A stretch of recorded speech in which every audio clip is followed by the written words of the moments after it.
So, students, hello and welcome in my video. Students, today we are going to discuss the part third, part third of chapter 1, the age of revolutions 1813 to 1848. मतलब revolutions का मतलब होता है क्रांति की। जब हम पढ़ रहे थे कि नेशनलिज्म यूरोप था, तो जब नेशनलिज्म की भावना आई, सब लोग में जो चेंजेस आने लगे, तो रेवोल्यूशन भी होनी थी। तो उस रेवोल्यूशन जो हुई 1830 से 1848 के बीच में हुई।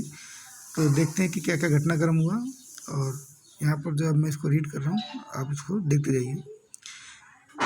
As conservative Rome tried to consolidate their power, liberalism and nationalism came to be increasingly associated with the revolution in many regions of Europe, such as the Italian and German states, the province of the Ottoman Empire, Ireland and Poland.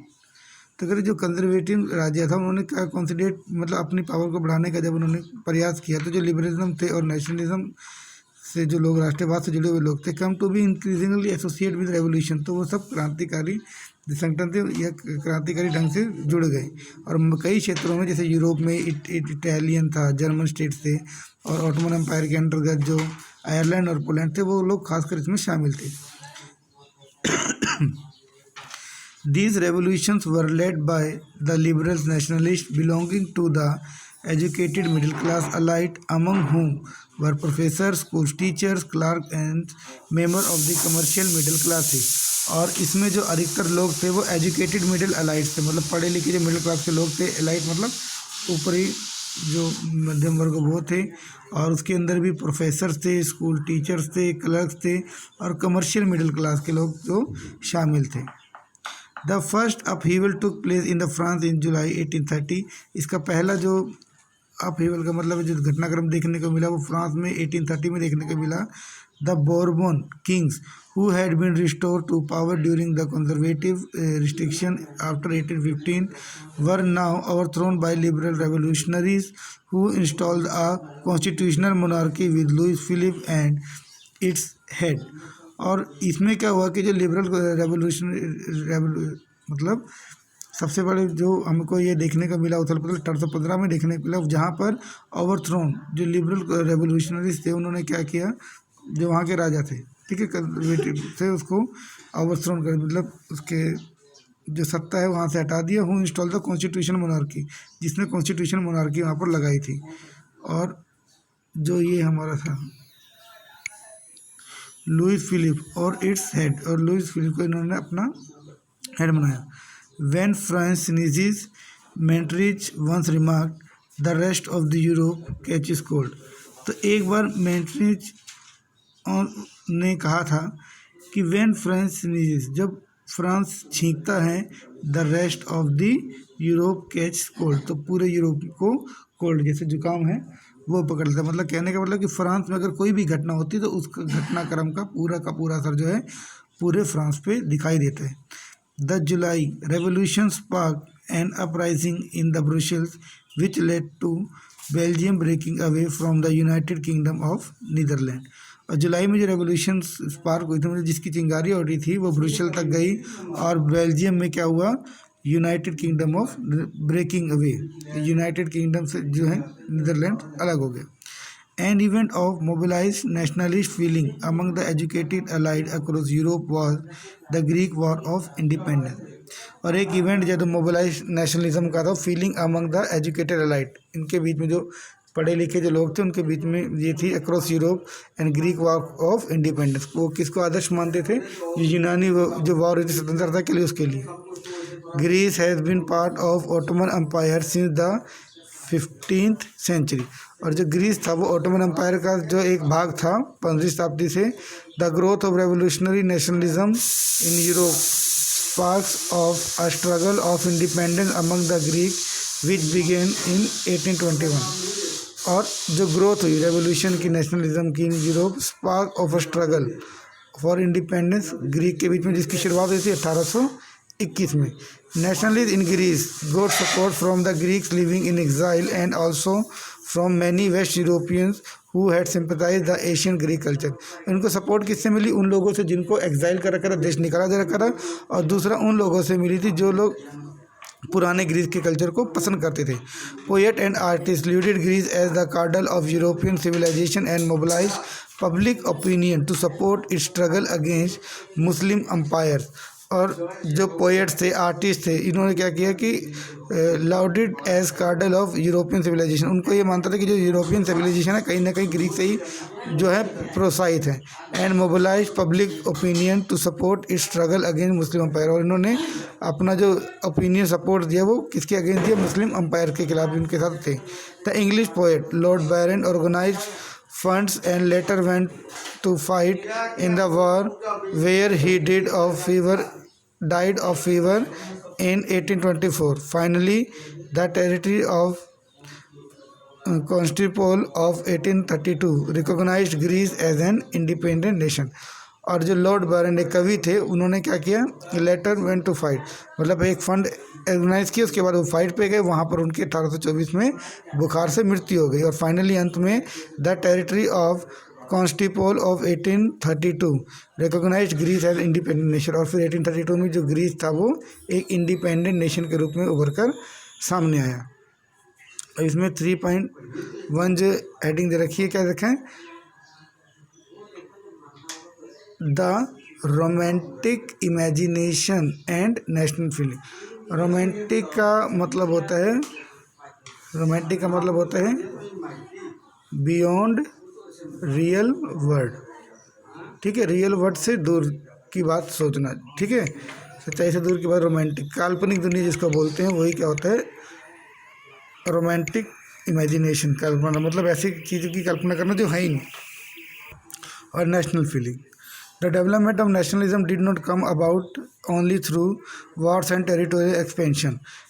Culture played an important role in creating the idea of the nation. Art and poetry, stories and music help express the shape of national feeling. कहते हैं nationalism ऐसे नहीं आ गया कि war से या territorial expansion से आया, पर कल्चर ने भी इसके अंदर बहुत ही महत्वपूर्ण रोल अदा किया। जैसे कि आर्ट, कला थी, पोइट्री, कविताओं में, स्टोरीज़ में और म्यूज़िक में help express and shape national feelings. Let us look romanticism, a culture movement which sought to develop particular from the national sentiment. Romantic artists and poets generally criticize and glorify of reason and science. ठीक है, जो romanticism है ये एक culture movement था जिसपे क्या एक particular form of national sentiment उभर के सामने आए। Romantic artist and poet generally criticize and glorify of reason. जो रोमांटिक आर्टिस्ट थे इन्होंने क्या किया? जो ग्लोरिफिकेशन क्या होता है कि किसी भी चीज़ को बहुत बड़ा चढ़ा के बताना, इसकी आलोचना की। Of the reason and science, reason की और साइंस की। And focus instead on emotion, और इमोशन के ऊपर फोकस किया। इंस्टीट्यूशन एंड मिस्टिकल फीलिंग, जो संस्थाएं थी। मिस्टिकल फीलिंग्स का मतलब होता है कि ऐसी चीज़ जो एग्जिस्ट नहीं करती, मतलब जिसको गोपनीय कहते हैं या रहस्यमयी जिसको बोलते हैं। ठीक है, इस तरह की film.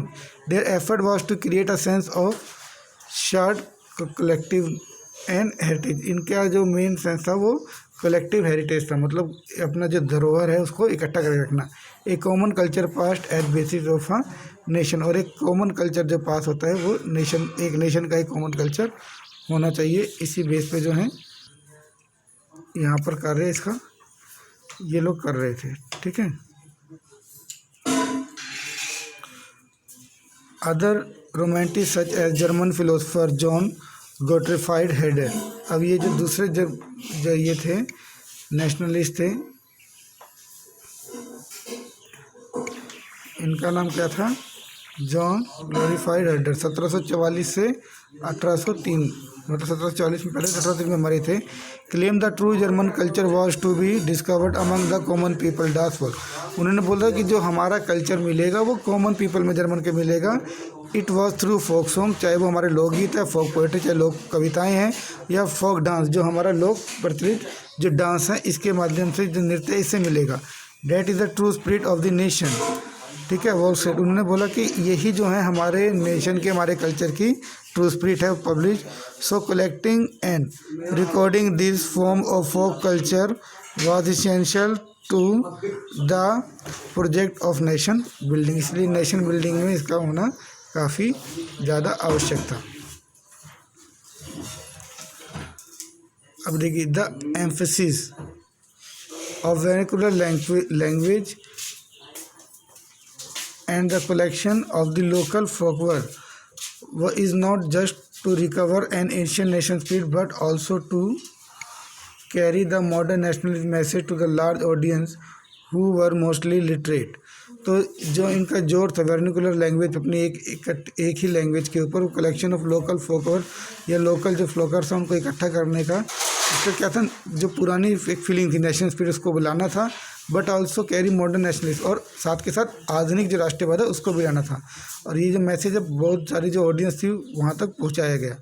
This was specially so in the case of Poland which had been partitioned at the end of the 18th century by the great powers Russia, Persia and Austria. और इसी तरह से क्या होता है कि पोलैंड जिसका कि पार्टीशन कर दिया गया था 18th सेंचुरी में ग्रेट पावर्स में, रशिया, पर्सिया और ऑस्ट्रिया में। Even the Poland no long exist independent territory, nation feelings were kept alive through music and language. हालांकि जो पोलैंड था अभी भी इंडिपेंडेंट टेरिटरी नहीं था, जो नेशनल फीलिंग लोगों के बीच में बरकरार रखी गई थी, वो कैसे रखी गई थी, national feeling were kept music और भाषा, लैंग्वेज के थ्रू।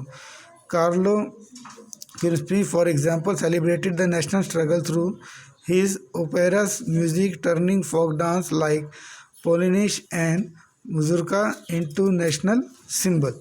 और इन्होंने जो है अपना ओपेरा म्यूज़िक के ज़रिए और फोक डांस के ज़रिए और पोलनाइज और मुजरका को नेशनल सिंबल बना के इस कल्चर को ज़िंदा रखने की कोशिश की। Language to play an important role in the development की नेशनल सेंटीमेंट, भाषा ने भी महत्वपूर्ण रोल अदा किया नेशनल सेंटीमेंट को बरकरार रखने के लिए। After Russian occupation the Polish language were forced out of school and Russian language were imposed everywhere. तो इसके बाद जो रशियन का ऑक्यूपेशन वहाँ पर जब ये सब जारी हुआ तो पोलिश लैंग्वेज को लगाया गया स्कूलों में और रशियन लैंग्वेज ही हर जगह फैलाई गई। इन 1831 N armed rebellion against Russian rule took place which was ultimately crushed. और आर्म रिबेलियन जो थे उन्होंने रशिया के खिलाफ जो है अपना जो है विद्रोह दिखाया, उसको दबा दिया गया। Following this many members of clergy in Poland began to use language as the weapon of national residence. Polish were used to church gathering and all religious instruction। फिर यही हर जगह पर जैसे चर्च थी या कहीं धार्मिक वो थी, इसी तरह की भाषा जो है वो यूज़ होने लगी।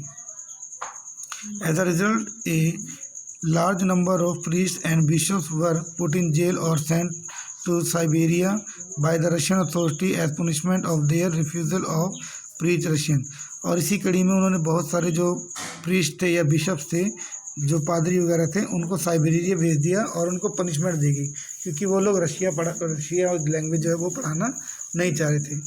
The use of Polish come to be seen as symbol of the struggle against Russian dominate. और जो पोलिश जो लैंग्वेज थी उसका मतलब एक तरह से जो लैंग्वेज यूज़ करता था वो कहीं ना कहीं अपने ऊपर रशियन डोमिनेंस का वो दिखाता था कि मेरे ऊपर रशियन का अधिकार है।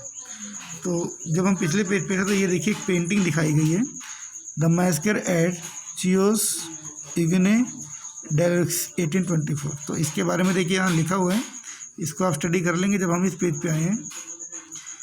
अभी पढ़ रहे थे तो यहाँ पर देखिए दिए है the Grimm brothers folktales and nation buildings. और ये पॉइंट भी आपको अपने आप पढ़ना है और कोई डाउट होगा तो आपने हमसे पूछ लेना इसके बारे में। और ये 3 पॉइंट काफ़ी बड़ा है, मेरे हिसाब से इतना आज हम कर लेते हैं। और hunger, hardship and popular revolt, ये वाली जो हमारी हेडिंग है इसको हम कल जो है डिस्कस करेंगे। Hunger, hardship and popular revolt, इसके बारे में हम कल डिस्कस करेंगे। और आज जो है आप लोग इतना ही पढ़ेंगे, इतना ही आपके लिए काफ़ी है।